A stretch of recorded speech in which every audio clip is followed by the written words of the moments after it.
یہ جو 26ویں بل منظور ہونے جا رہی تھی اس پر ہم نے تقریباً 1 مہینہ لگایا. 11-12 بجے میٹنگیں شروع ہوتی تھی صبح اذان تک، اور کرا کے آخر مسودے پہ اتفاق ہوا. اس میں دینی مدارس کا بل بھی تھا، اس میں سود کی تحریم کا بل بھی تھا کہ معیشت سے سود کو نکالنا ہے اور کچھ. اور منظوری کے لیے پارلیمنٹ کے دونوں ایوانوں نے منظور کر لیا. اس کے بعد صدر پاکستان کے پاس چلا گیا. صدر صاحب نے باقی بل تو منظور کر لیا، لیکن دینی مدارس کے بل پر اس نے کوئی آبجیکشن لگا کے اس کو ایک طرح سے مسترد کر دیا. اس کے بعد پھر جب ہمارے تو ہمیں ذرا دکھ بھی ہوا کہ پیپلز پارٹی، مسلم لیگ نون، جمعیت علماء اسلام، MQM، سب جماعتوں نے مل کر متفقہ طور پر 26ویں بل منظور کیا، جس میں 26 آرٹیکلز تھے.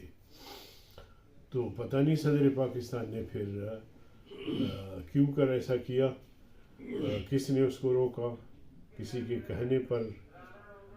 میں تو سمجھتا ہوں کہ یہ بدنیتی پر مبنی ہے، اور پھر ایک ملک کے اندر ایک اشتعال پیدا کرنا مذہبی قوتوں کے درمیان، اور پھر مذہبی قوتوں کو ایک طرح سے دعوت دینا اسلام آباد کی طرف رخ کرے.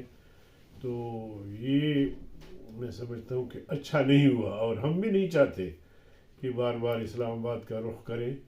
پاکستان اب ایسے حالات کا متحمل بھی نہیں ہے، لیکن اگر مجبور کیا جاتا ہے، اور جیسے مولانا فضل الرحمن صاحب نے اعلان کیا ہے کہ اگر 8 دسمبر تک بل پر دستخط نہیں ہوئے تو ہو سکتا ہے کہ ہم اسلام آباد کا رخ کریں. تو ایسے میں ظاہر ہے کہ پھر یہ بل صرف جمعیت علماء اسلام کا نہیں ہے یا وفاق المدارس کا نہیں ہے.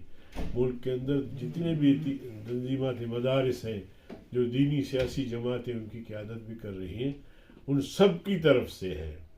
اگرچہ پیش قائد جمعیت چونکہ وہ پارلیمنٹ میں ہے، تو ایسے میں نہیں سمجھتا کہ ایسے کوئی دانستہ طور پر کرے اور ملک کے حالات خراب کرے. ہم نہیں چاہتے کہ ہم اسلام آباد کی طرف آئیں، مگر اگر مجبور کیا جائے گا تو پھر لیکن پھر جب مانیں گے تو پھر بعد از خراب یہ وسیار، وہ کہتے ہیں کہ 100 پیاز اور 100 جوتے. لیکن ایک بات ہے، جناب بلاول صاحب وفد کے ساتھ تشریف لائے تھے گزشتہ سے پیوستہ رات. انہوں نے یقین دہانی کرائی ہے کہ میں بابا سے بھی بات کروں گا، اور ہماری کوشش ہوگی کہ یہ بل منوائیں.